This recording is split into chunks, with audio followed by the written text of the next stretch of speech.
At noon Eastern, we're ready to kick off, and we have an awesome session for you today. I could not be more excited to have Ron Friedman with us.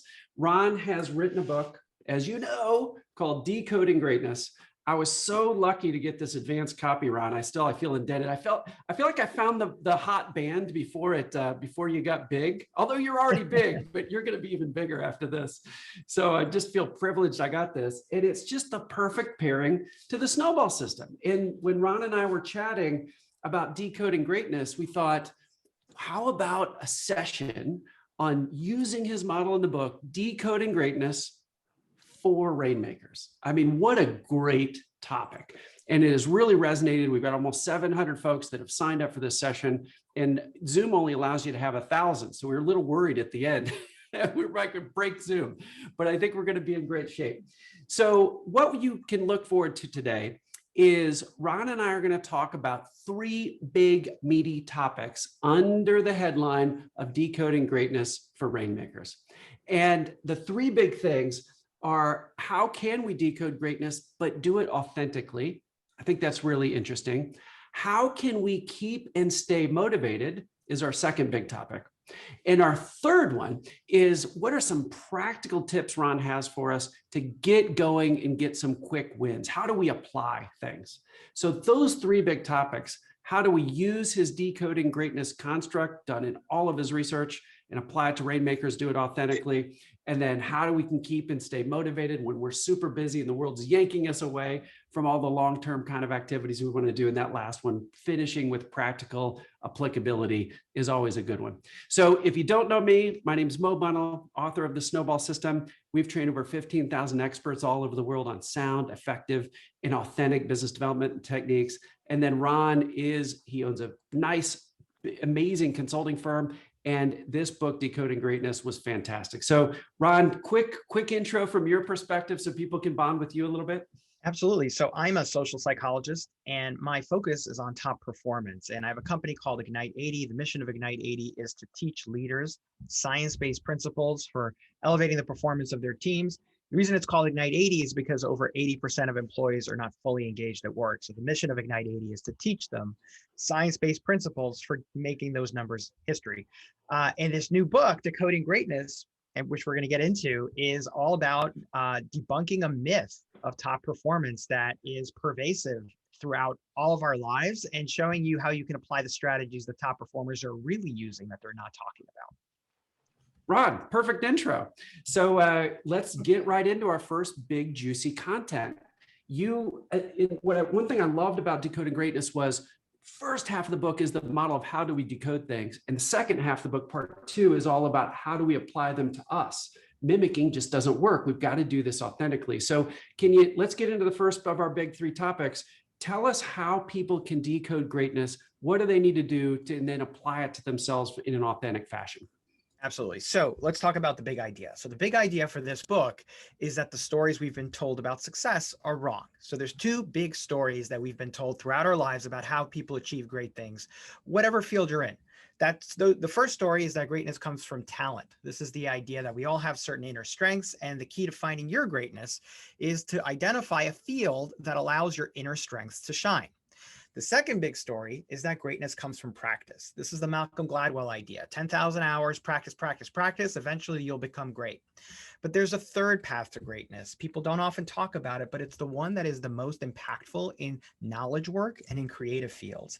And that is reverse engineering what others have done, figure out what makes it work, and then apply those strategies to your performance. Now, in Silicon Valley, this is a very well-known construct. This is how we got personal computers and the laptop and iPhones.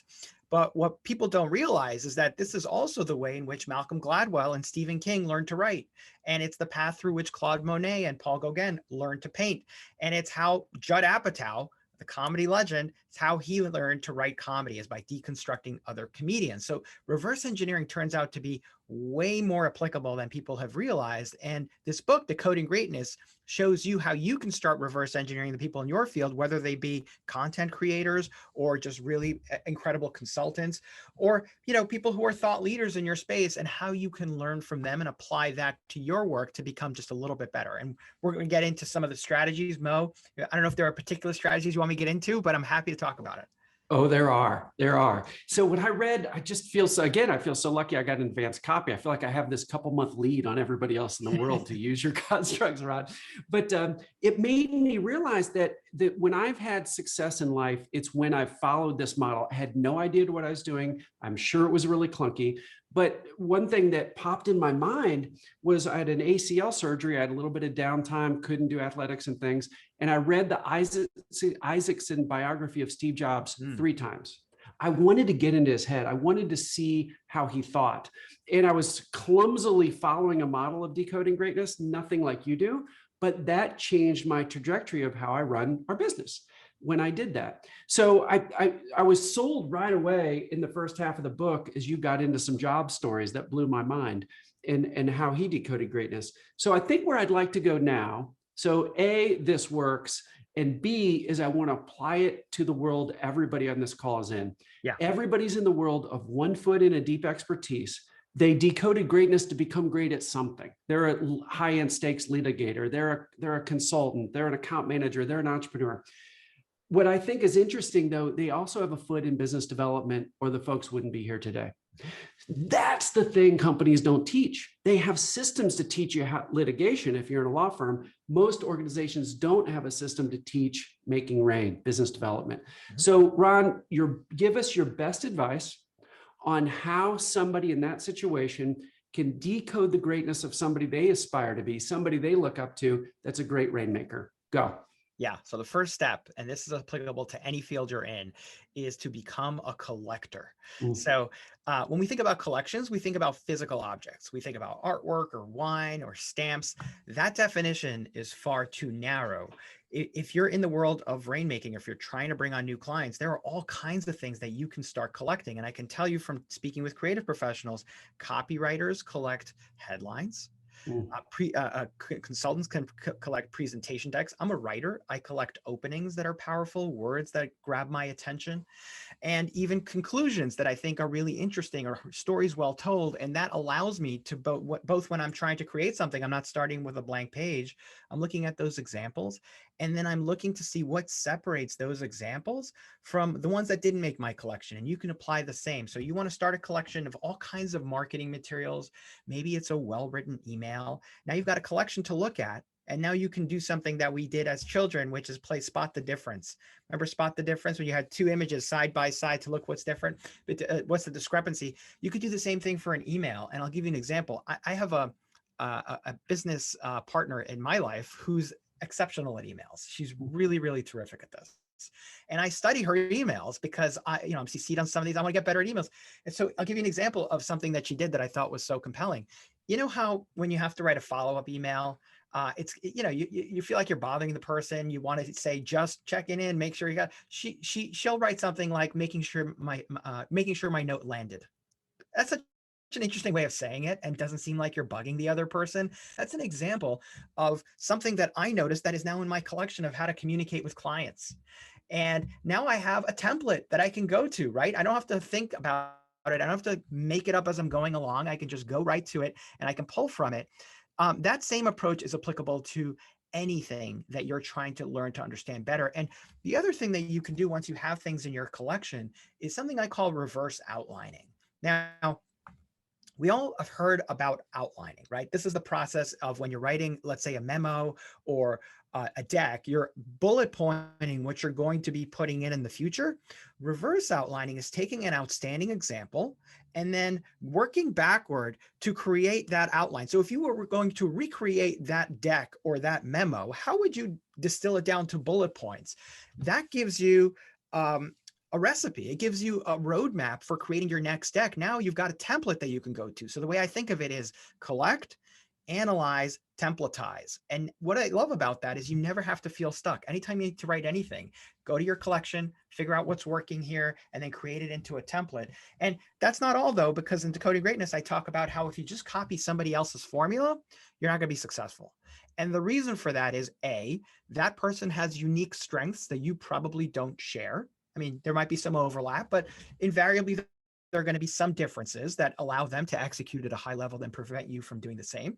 But more importantly is audience expectations shift with time. So if you're drawing from a deck that worked 2 years ago, it might not work today. It might not be as fresh. So the key thing is to analyze what's working, but then evolve it ever so slightly so that you're putting your unique spin on it and making it your own. So for example, you might have a certain expertise that original presenter didn't have that you can weave in, and that makes it just slightly your own, but also makes it authentic to you. So in Decoding Greatness, I show you how to reverse engineer TED Talks.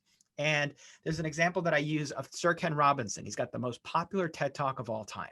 What is he doing differently? Now, what's interesting about Ken Robinson is if you haven't seen the talk, I recommend looking at it. His thesis is that schools beat the creativity out of us. So when we go to school, when we're young, we have all these creative ideas. We want to create original work. Then we get to school and we're taught that there's only one right answer. And that if we don't get that right answer, we're wrong. And creativity requires you to be wrong a lot. And if you're not willing to be wrong, you're not going to be creative. So his argument is that we need to treat creative literacy as highly. We need to really prioritize it to the extent that we do actual literacy. In any event, what makes his talk so popular?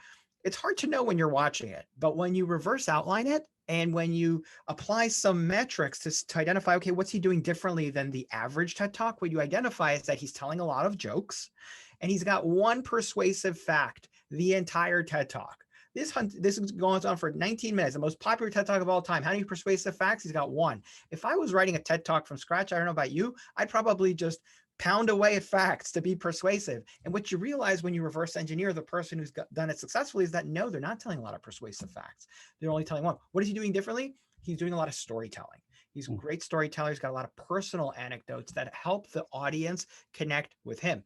So that tells you something critical about what makes a TED Talk successful. But more importantly, it also shows us the limitation of just copying somebody else's formula. Because if you're not funny, or you don't have the academic cachet of this guy who's an education professor, getting away with one fact probably not going to work for you. So the key is to use this methodology to find the speaker that really applies to you and your situation, and then tweak it ever so slightly to make it your own. Oh, Ron, this is so good. I wrote down so many notes. I love how collect, analyze, and templatize spells cat. so there you go. There's a joke. It's not even that funny, but I'm a dad, so I have dad jokes. But maybe you can be as smart as a cat. Cats are smart.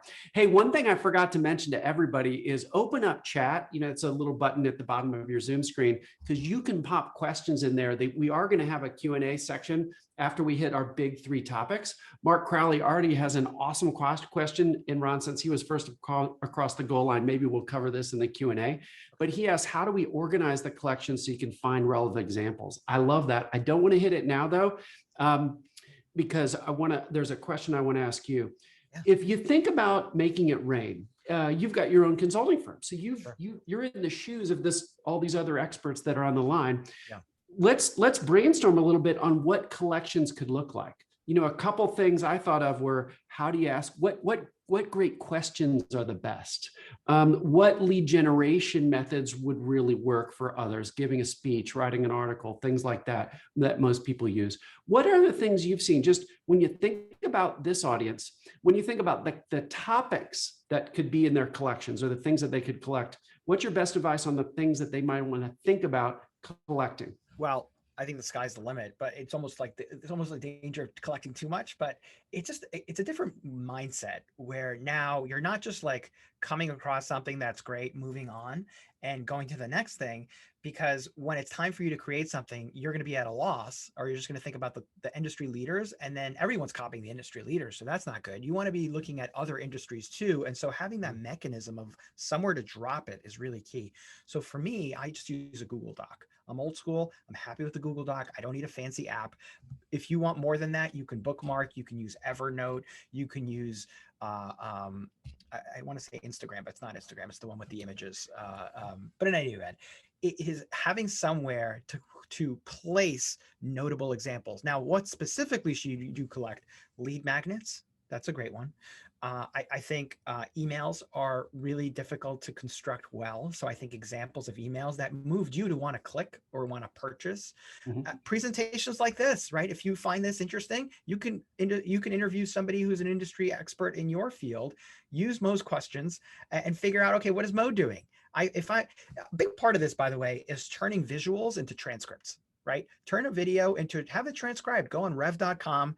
It's not expensive. It's a few dollars, and just having that transcript enables you to then work backwards and reverse outline. What is Mo doing in each of these questions? How is he moving this along? How is he engaging us? So lead magnets, as I mentioned, emails. I also think that communications with clients, or as you're being communicated with vendors or incoming emails to you, if something is persuasive. And the final thing I'll say is on discovery calls, having a list of 10 good questions to go to is useful. And I don't necessarily think that you even need to say them verbatim or memorize them, but just looking over your list before you go into a call puts you in that inquisitive mindset Yeah. that allows you to ask questions. And, so much of it is like, your instinct is to want to help and to give the advice, but it's not going to be valued at that stage when you're doing that inquiry. It's about listening and having the other person feel heard. You're playing the therapist, you're not playing the doctor, right? So you've got to put yourself in that mindset. And I think that having those key questions really, really helps. Gosh, I just wrote that down. Play, especially in introductory calls, we want to think of a therapist, not a doctor. I really like that, Ron.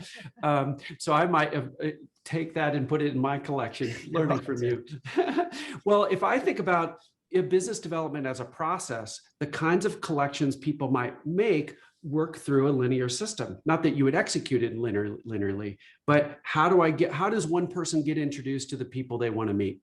How do they say no to people who aren't for them in a kind way, but still helpful? What questions do we ask in an initial meeting? How do they create demand? How do they deepen relationships? How do they talk about money? How does one person construct a perfect design for a finalist meeting?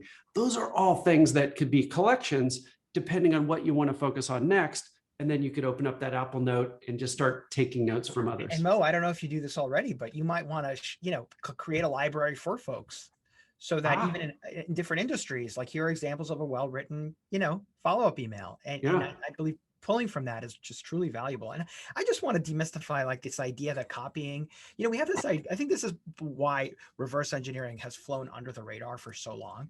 People who are in creative fields who I talk to as I was writing the book, invariably the response I would get is, I've been doing that all my life and I've never read a book about it. And people stumble on it on their own and they think they're doing something wrong. And it's because we've been trained to believe that copying someone else's work is the wrong way of going about things. But this is why I think having research is so critical. In Decoding Greatness, I talk about a study out of the University of Tokyo that found that copying someone else's work actually makes you more creative. And let me just say more about that, because I know that's provocative. So in the study, they had amateur artists come into the lab and they divided them into two groups. The first group had to create original art for 3 days in a row. The second group had to create original art on the first day.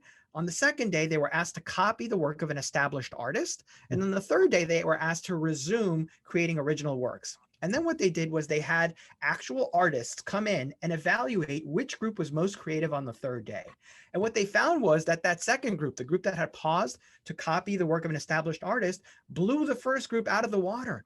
And it wasn't by mimicking the style of the artist whose work they copied on the second day. It was going off in completely different direction. So the question is, why does copying make us more creative? And it's because when you're pausing to copy your work against the choices of a master, like you're comparing your instincts against what the master did, that opens your eyes up to new ideas that you had been ignoring in other aspects of your work.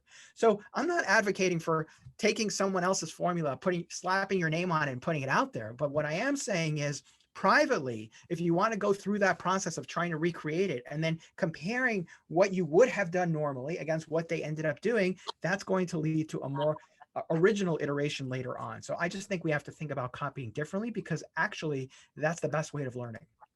Ron, and that's something that came through loud and clear when I read the book is you're right. I've had this word plagiarism in my mind, but that's different. That's when you take somebody's whole paper and put your name on it. Bad. Don't, Yes. that's cheating. Right. But decoding what they did for a great paper and making your own, that's what you're That's talking part about. of learning. And if you're Yeah. not using this, then you're falling behind, because I think that so many industries are moving so rapidly right now. How you are marketing your business today is very different than how you were doing it 5 years ago and even 2 years ago. And Yeah. if you're not constantly keeping an eye out and absorbing the information the way that the creative masters are, which is not to say, oh, I wish I would have thought of that, but instead to ask yourself, hey, why does this work? What can I learn from this? How do I apply this to the project I'm working on? That's how you get better. I love it. All right. So let's move to our second big juicy topic. That was, how do we decode greatness? How we did it. Ron, A++, excellent work. Let's keep going. So how do we share with us in this world, everybody in the line, one foot in delivery, very busy, but they have this other foot into meeting new people, creating demand, deepening relationships. Everything in their world yanks them away from that. But yet that's probably the thing that's most important to their future success. How do they keep and stay motivated? Well, one of the practices I talk about, so as Mo correctly pointed out, the first half of the book is how different industries, how people in different industries reverse engineer extraordinary examples, how you can do the same, and then how you can evolve the formula. So you're not just copying somebody else's work. So there's actually formulas for evolving formulas. And I teach you all of those in the first half. The second half of the book is about shrinking the gap between your vision of what you're trying to achieve and your current ability. So just because you know what somebody else's roadmap looks like doesn't mean that you're going to be able to execute on that roadmap effectively. What you need to do is you need to build your skills to get there. And part of building your skills is staying motivated. Now, what's the first step to staying motivated? And in fact, getting better at anything at all? It comes down to something I call the scoreboard principle. And that is essentially keeping score of the factors that you need to be successful on. Athletes have scores, right? They know they need to score goals, they need to score buckets, they need to score touchdowns. It's very simple. In everyday life, it's not quite as simple because our goals shift from day to day.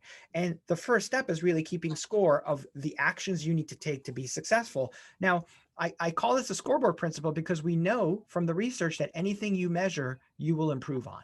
And we know that if you want to increase your water consumption, chart your water intake every day. I do it on my Apple Watch. If you want to increase your if you want to lose weight, reduce your calorie consumption. All you have to do is monitor your calorie consumption. If you want to increase your focus, keep track of how many uninterrupted minutes you have over the course of the day, and invariably you will improve. Psychologists have a term for this, and in fact, this is why apps will report scores even when it's not even a sports game, right? Like every app has a score. Why is that? It's because of something psychologists call numerical nudging. Even if the score relates to nothing at all, and in fact goes up and down for random reasons, you're going to respond to that. If the score increases, you're going to be more motivated. And so keeping track of the actions you need to take, whether it be outreach calls, follow-up calls, closing deals, obviously, it's an outcome, so a little bit different. We want to both mix behaviors and outcomes in order for this to be useful. But keeping track of the things that you need to be successful on will motivate you. And it's because paying attention to those numbers and seeing those numbers rise will give you an emotional boost. Whereas if you see those numbers not moving at all or flatlining, now that's going to cause shame. And both of those emotional jolts are impactful for your motivation. It's useful. You want to use them. But beyond that, anything that doesn't contribute to your score, you can't help but notice that and you stop doing it. So a great example of this is I know that folks who have gone from working within an organization to becoming entrepreneurs, they developed almost this physical revulsion to having meetings. It's because now they're keenly aware that anything that doesn't contribute to their bottom line isn't going to make them successful. But within organizations, what ends up happening in many cases is that meetings are an excuse not to make a decision. And it's because most employees have no scoreboard to look at, right? And so if everyone was keenly aware of the factors that contributed to their next raise or their next promotion, I bet we would see far different behaviors within organizations. But the key is for all of us is really taking that time to say, what are the 5 to 10 metrics that I need to be successful on this quarter? and then keeping track on them, monitoring them every day. And we could talk about more examples for doing this effectively, but that's the first step. And even just that process alone of just taking a day to think about what are the things I need to be successful on? What am I optimizing for? That itself will enlighten so much of what you do and open your eyes up to all that wasted effort that doesn't contribute to your success. Well, let's go back and forth and brainstorm a little bit on this, Ron, because this is so powerful. You know, you've got a whole chapter in the book on this. We've got a half a chapter in Snowball System on the same thing. I'm an actuary in recovery, so I love measuring things. But when I read your chapter of the book, I'm like, this guy it's almost like we work together. I was so excited, Ron. He's saying what we say. So some of the things we've seen for our clientele work really well is measures that they can control or measures that they can count and keep focused are number of hours spent on business development. That's super easy. It's more of a quantity metric, but generally speaking, the more the better. Ron, we've got an idea. We already know this, but the MIT process, we call it most important things, simply picking 3 things a week that are the most important to your future success on the business development front that satisfy 3 criteria: big impact. You write it so it's in your control. That's the I, and it has to be growth oriented. G, big impact, in your control, and growth oriented. Simply doing 3 things a week that are based on the long game that your year from now self will be happy with, in doing 3 things every week, 150 a year, the stuff the world is yanking you away from, you start to get success. So asks for the next step in person, we found powerful. Ron, can you think of, just brainstorm wildly, but any other metrics you can think of that really pull it back to what we can control that will win the long-term relationship Absolutely. advantage you can think of? Yeah. So I talk about in the book, I talk about creating metrics for yourself about successful execution that go beyond just kind of global, but like, okay, I want to make sure that I'm really good at sales calls. What are the things that I need to execute well to have a great sales call? So maybe it is connecting with the person on a non-work related matter to start.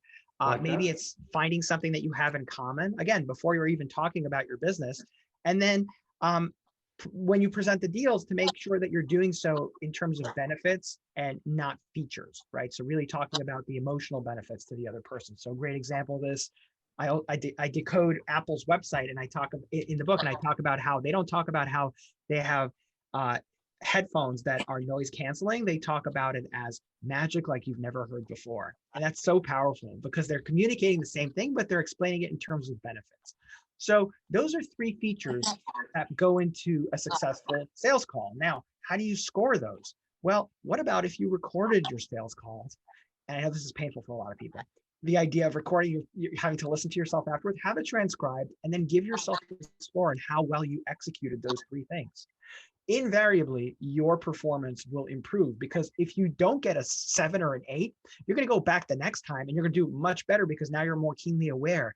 And just tracking your performance on your sales call over the long term will lead to improvements. And so again, part of this is just recognizing the power of metrics. And I didn't mention this before, but there's an evolutionary reason why we're so attracted to numbers. And it's because if we weren't focused on numbers, we probably didn't make it here. And there's neurologists actually believe that there's a portion of your brain devoted to tracking numbers. And it's because, again, it played an important role in our survival. So just to make this concrete, if you didn't differentiate between a large quantity of food and a small quantity of food, you didn't know what to prioritize back in your days in the savannah.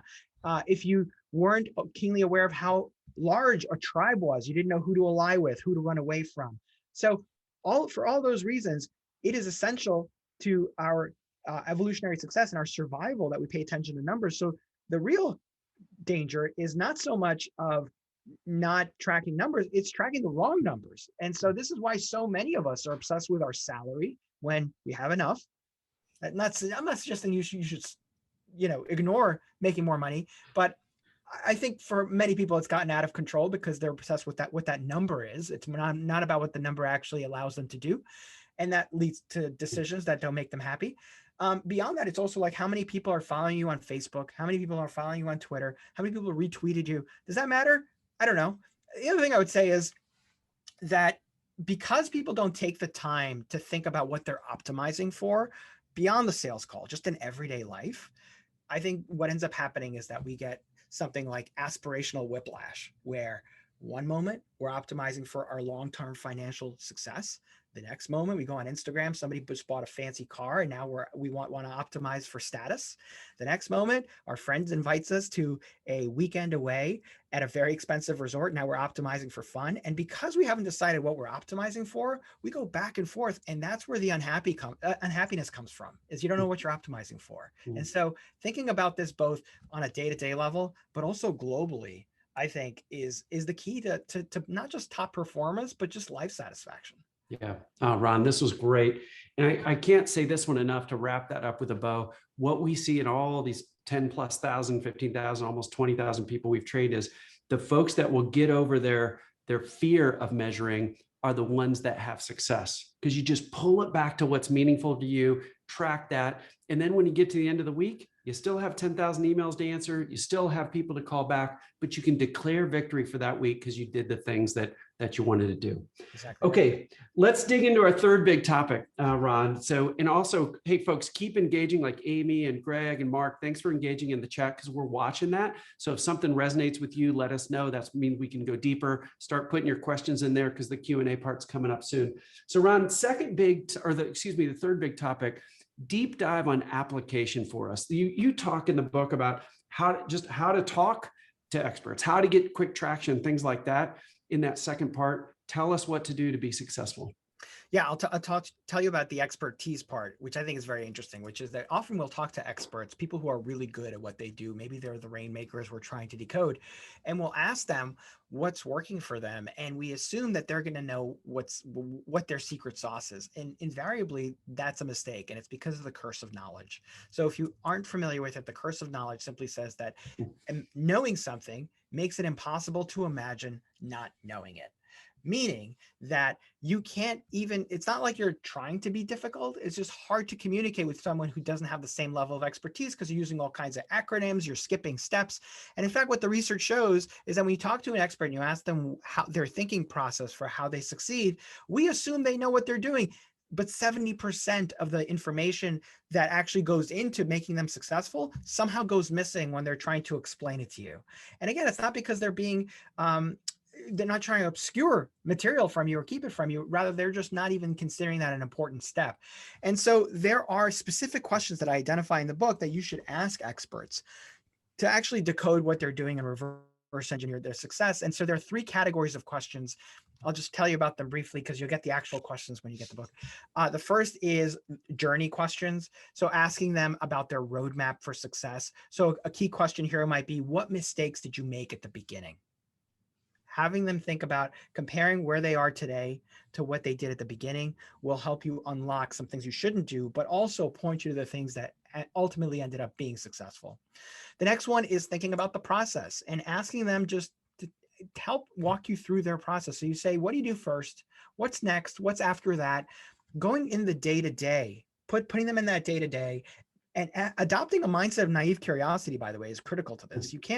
Don't try to show off about how much you know, because the last thing people do when they feel threatened is open up. So I talk about in the book about how focus group moderators are fantastic at getting people to open up, and how they do it is by adopting a mindset of naive curiosity.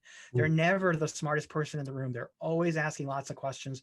If you want to get good information out of folks, that's the way to do it, is that mindset of naive curiosity.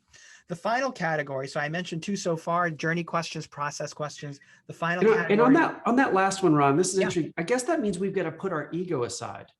Because if we're talking to a Rainmaker, we might want to say, yeah, I've done that. Or yeah, I've found, and that you're saying, just put that aside. This is not the point. Your naive curiosity is you're just asking question after question after trying to dig in. Yeah. Correct? Use words like, huh, or interesting, because that now you're rewarding the person, and then that leads them to share more. And that's huh. Yeah. Interesting. There you go. Oh, you just answered it. I like it. See how it works? It's very effective. Very effective. All right. Keep going. I got you off track. All right. You talked about the last question in the process. Keep going. The last one is discovery questions. So here you're asking them about their unexpected revelations that they realized along the way. And a good example here is like, looking back, what was the most surprising to you? And again, you're just trying to unlock the things they weren't expecting. And that allows you to start applying some of their strategies. Because if you just say, hey, what makes you successful? I don't know what they would say. What would they say? Just be yourself. That's not Yeah. helpful.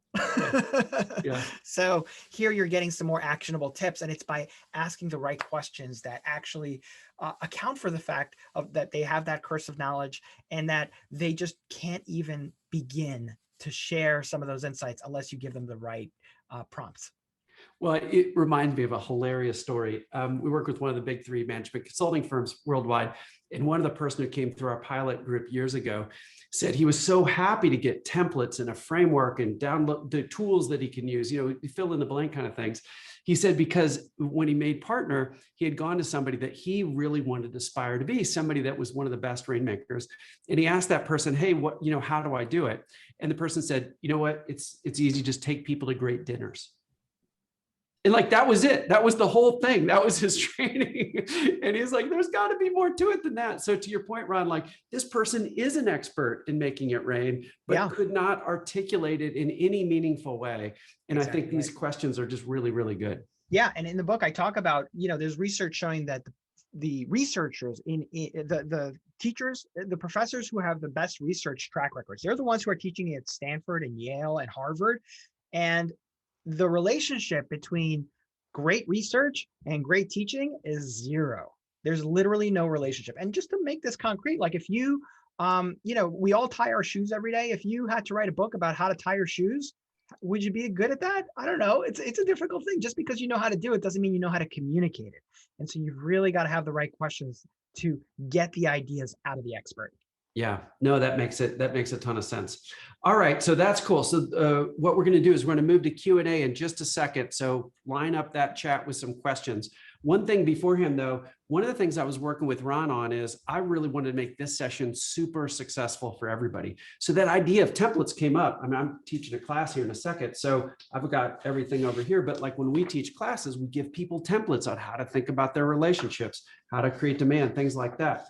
And Ron, I asked Ron, is there something that we can provide the group? And he said, well, actually there is. We've never done it before.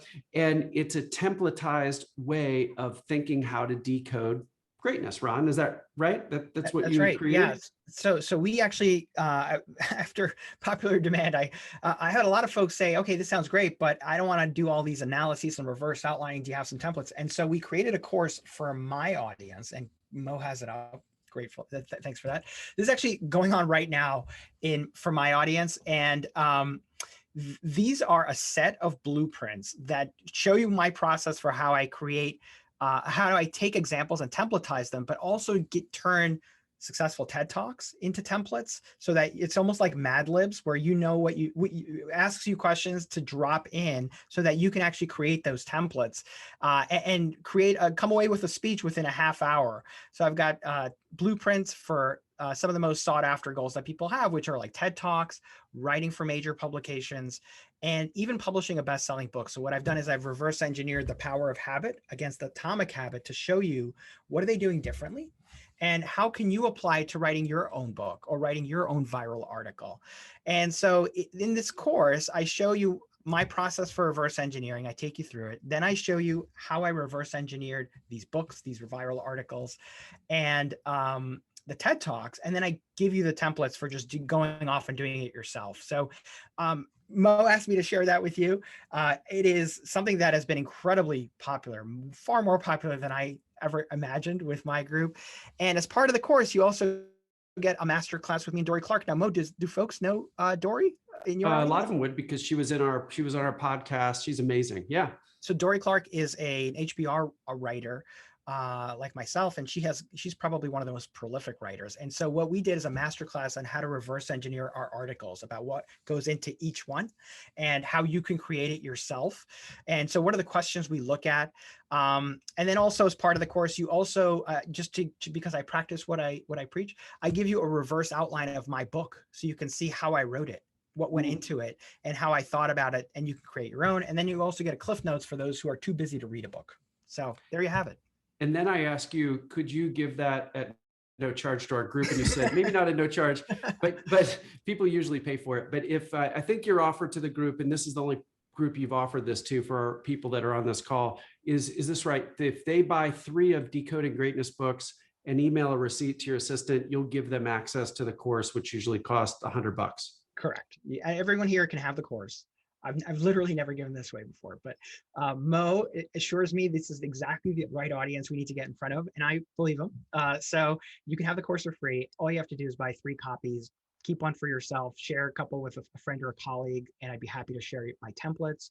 You can get the Cliff Notes version for my book. You'll get the master class with Dory. You get the 16 modules in the course. I think the link is in there. And so just send me your receipt. I'm happy to share it. I love it. I love the personality of, or the personableness of that. So, and Maggie, can you just copy Ron's email in, like, this is literally Ron's email. So if you can copy, Maggie, if you can just pop the Ron at Ignite 80 email in there, all you have to do is buy the books, email the receipt, and then Ron will literally give you that course. I'm going to do it, and I cannot wait. So that's an offer just for you, Ron, thank you. Okay, so let's go to Q&A. I'm real excited about this because I want you all to drive it. So pop in those questions. And good job, Dorothy and Heather, you had already bought 3 books, so you're getting all that stuff for free now. So how cool is that? Okay, so Ron, the first question that Mark had asked, back to that collection idea, how do you organize the collection so you can find relevant examples? You talked about the Google Doc, but I have a feeling that you might have to slow down. And Ron, what is your process for collecting and organizing those? I'm curious. I'm not even curious. As I mentioned, I really appreciate the question because you're thinking about action. You're not just thinking about this theoretically. And I think it's a 2-part process. So there's the collection part, and then you just drop it in. So this is actually how I organize my to-do list as well, which is I have unsorted at the top, and then I have by project at the bottom. And every few days, I will shift things from unsorted into the project. And the benefit of that is I don't have to think about where to put it in my to-do list. I just dump it in there and I move on to the next thing.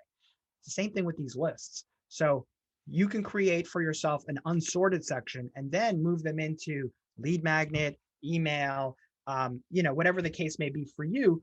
The alternative to this is to use bookmarks. And I'm a big fan of bookmarking on Chrome. And so you can sort your bookmarks by marketing examples, email examples, speech examples, presentation examples.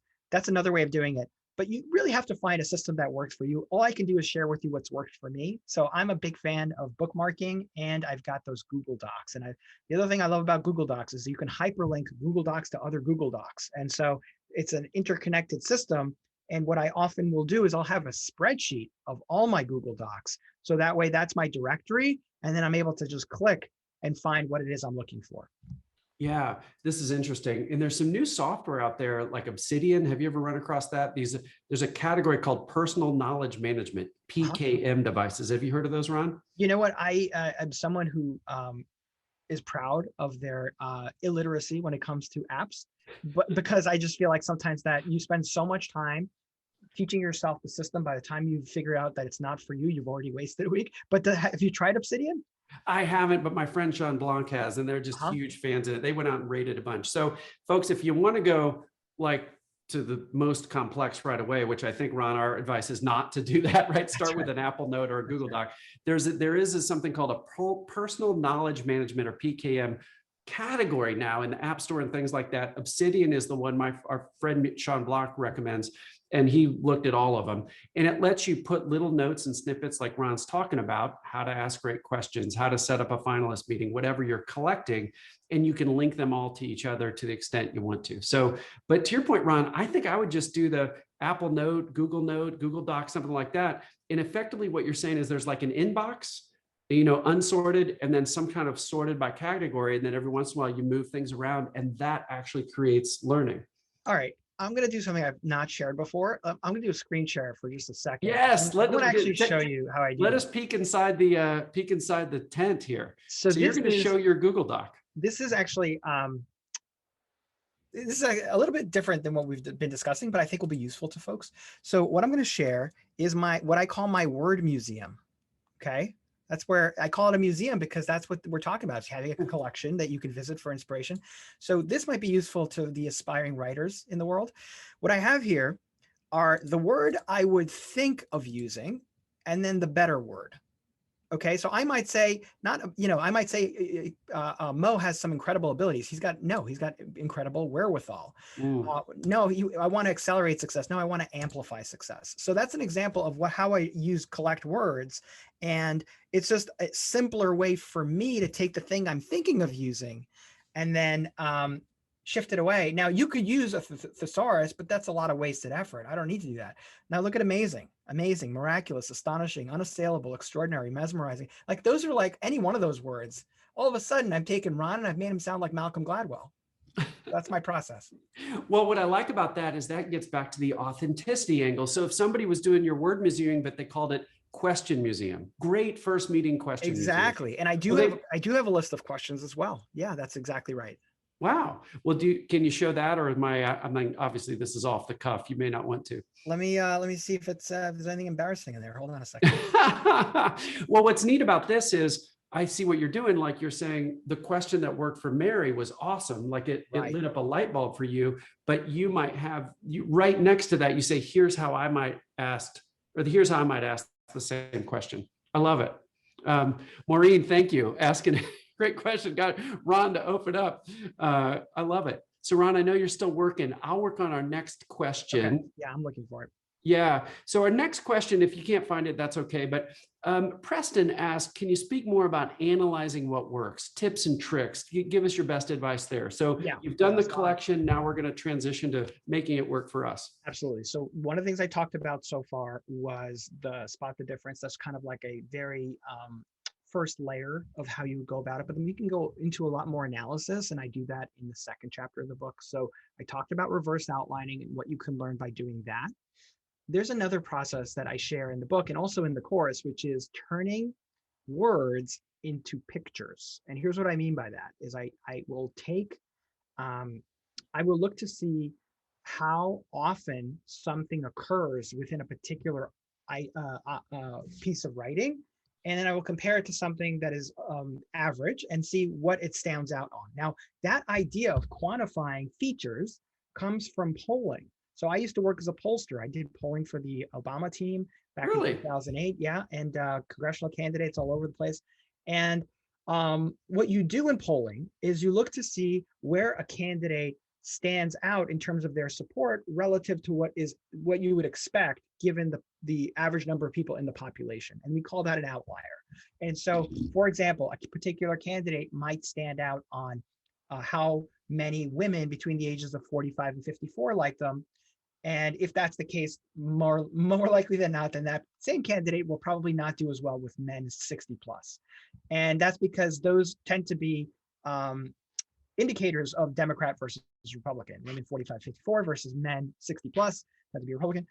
So once you know where a particular candidate is doing well, that gives you a strategy of who you want to target in your ads and what your media buys should look like. Here, we're applying that same approach to written works and creative documents. And so now if I apply that approach, as I mentioned with the TED speaker, I can say, okay, he's an outlier on jokes. He underrepresents on facts. And that allows me to understand what's happening here. And I can do that for anything. And just to give you an example, in chapter 1 of the book, I talk about how Kurt Vonnegut did it with popular stories. So Vonnegut would track how, on a graph, how the things were going for the protagonist over the course of the story. So for example, Cinderella, okay, the beginning of the story, things are not going well for Cinderella. So you got from left to right is time, and from bottom to top is the protagonist's fortune. So at the beginning, Cinderella's not doing well, right? Being abused by her stepsisters and stepmother. Then she gets an invitation to the ball. Things are going a little bit better. She has a great time at the ball. The clock strikes midnight, back to square one. She's back at home, and then she lives happily ever after when the prince finds her, okay? Now, here's the fascinating thing when you do this is you discover that most stories are the same story. There's basically 6 stories that reappear again and again and again. So just to bring it home, Annie, the story of Annie, we've all heard it. At the beginning, things are not going very, very well for Annie. She's an orphan. She goes to Daddy Warbucks. Sounds great. Then she gets kidnapped by people pretending to be her parents. And then she gets rescued once again, lives happily ever after. It is the same story, Cinderella. And you only realize that once you map out the protagonist's fortunes on a graph. And that's the power of reverse engineering it. And just a final example, just because I'm on a roll. when you read Harry Potter, it's really impressive. The characters are amazing, and the storyline is fantastic. And it's only after you reverse outline it that you realize it's not the only time you've read a story about an orphan who lives with his aunt and uncle who is rescued only to discover magical powers and fight an evil villain. There's another story just like it, and it's called Star Wars. And you find that out once you reverse outline.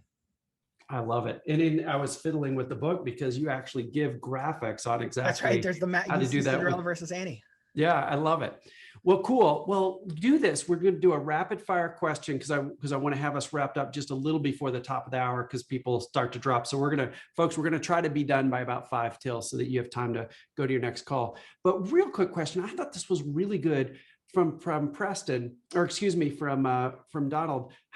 Ron, how do you get access to these high performers? To even ask them these questions to decode things, how do you ask for access yourself? What's your best advice? My best advice is to do what Mo has done, which is start a podcast or start a blog.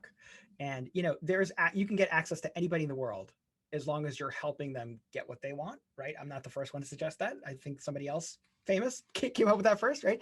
But the truth is that if you are helping them get their brand out or promote them in some way, you can find a win-win. You can ask them anything you want. And, it used to be that you had to pay somebody hundreds of thousands of dollars to get their advice. Now all you have to do is start a blog or start a podcast, and you can ask them the very questions on my list. And in fact, it would be a good idea if somebody took these questions and actually made a podcast out of it. Maybe I should do it. I don't know, but well, it's funny, Dory. I think it was Dory Clark that introduced you to me because I was asking her. We had such a ball on the podcast. I said, "Who else do you know?" She said, "There's this guy named Ron. We met, and you've become somebody that I admire and really look up to as just an amazing human being." As a matter of fact, Maggie put in the chat, you can go back, and Schwab recommended this earlier. If you want to hear more of Ron and I going back and forth, where we cover different content, all of his episodes are dropping this week, and you can actually see that in the chat and click through. Okay, Ron, really practical before we ask you for a little inspiration to close things out. Tell us again, if folks, I know we just came up with this recently, but if folks buy 3 books or more, and they email them to the email that's up in the ron@ignite8080.com, they'll get that cool course that you mentioned, correct? Absolutely. Okay, so let's do this. I don't know if everybody knows this, but your first week's sale as an author are your most important because you hit the bestseller list based on velocity, not lifetime sales. So Ron, I'd like to, maybe this group can help you. If anybody, and you don't have, this is totally optional, but if you plan on buying a book and you do it this week before Ron's book's launched, it comes out next Tuesday. It's fantastic. If you plan on buying 1, 2, 3 copies, can you put that number in chat just to share with Ron, and he can leave on a high that thinking, hey, I had so many books that I brought home for this session. Look at this. Isn't that fun, Ron? These are here all day. Yeah. That just makes me happy. I'm telling you, I feel like I know you've already been successful as an author and Ignite 80, it's cool, but it's so neat to grab something before it's available and feel like we got a little advance peek, like all of us here. When I was reading the book on the weekend and getting ready for our podcast, Ron, and my wife goes, "Do you have to read that book?" I think she was like, can we go out or cook out or something? I'm like, no, it's just so good. So Ron, you impacted my personal life horribly. But so that was the last thing I wanted to close with. Just we can all be a part of this, and we can be watching next week and afterwards, if Ron can hit the big bestseller list, which is one of his goals, which is real exciting. So Ron, leave us with a little inspiration. This stuff, doing the long-term things every day is hard. We're getting yanked away. There's the email, there's the constant struggle, there's the countless meetings. Give us some inspiration on how people can use Decoding Greatness to get started, keep going, and achieve more than we ever thought that we could. Well, one thing that I really hope that everyone takes away from this book is that these stories that we've been told about greatness, the idea that if you don't have the talent, you need to give up, or you got to find a different field, or if you don't have the discipline to spend 10,000 hours doing something, then you need to give up. And one of the things I just love about this approach is that there's no reason for you to feel stuck ever again, because all you have to do is find an example, reverse outline it, unlock some of those key metrics, and you've got an approach that allows you to get started. I remember the first time I discovered this was when I had to write my first academic journal article. And I was stuck for a very long time. I mean, literally, I was not sleeping. I was skipping meals. It was not pretty. And one day, what I decided to do was, instead of banging my head against the wall, I just took articles from a psychologist whose work I really admired, and I just read one after the other. And after a little while, what I discovered was that there was a pattern in his articles. He was doing the same thing every article. Every article started off with some kind of surprising statistic. Then he asked a question about, could it be this or this? Then he did a literature review, and then he posed this theory, and he did some studies to back it up. Once I realized that, I had a formula for writing my article. All I had to do was find a great statistic, pose a question, do a literature review, and then pose my thesis. I was able to get my dissertation done in 10 days. I know people who've worked on their dissertation for 2 years. It was 10 days because I had that template, and that template was staring me in the face. I just had to know where to look. And the same is true for anything you want to create. You're trying to create a best-selling book. You're trying to write an article. If you're trying to determine how best to approach your clients, find some great examples, reverse engineer them, and you've got a template to start. Ron, perfect. All right, everybody, let's give Ron a little round of applause. I'm going to take a photo. Big round of applause. Publication week next week. I love it, Ron. I know you've spent years writing this book. Next Tuesday, this thing is going to be released in the world. I just feel great that all of us got this little sneak peek into it before anybody else can. Thank you so much for being with us. It was fantastic. Thanks for the opportunity. I enjoyed meeting you guys, sort of, and I hope this is helpful to you. I'm excited for how empowering I'm seeing it be for people who've already read it, and I hope the same is true for you. Oh, I listen, I've read the thing and parts of it twice. There's no doubt that's the case. Ron, thanks a ton. Everybody, we're going to start doing this on a regular basis starting in August. Every single month, we're going to bring you somebody like Ron. Stay on our little email list. That's how we're going to let people know you're all on that already. And I cannot wait to bring more people, Ron, just like you. I'm a fan of you. I can't wait to see your success. I know it's going to be big. Thanks, everybody. Thanks, Let's Bill. go do some great things.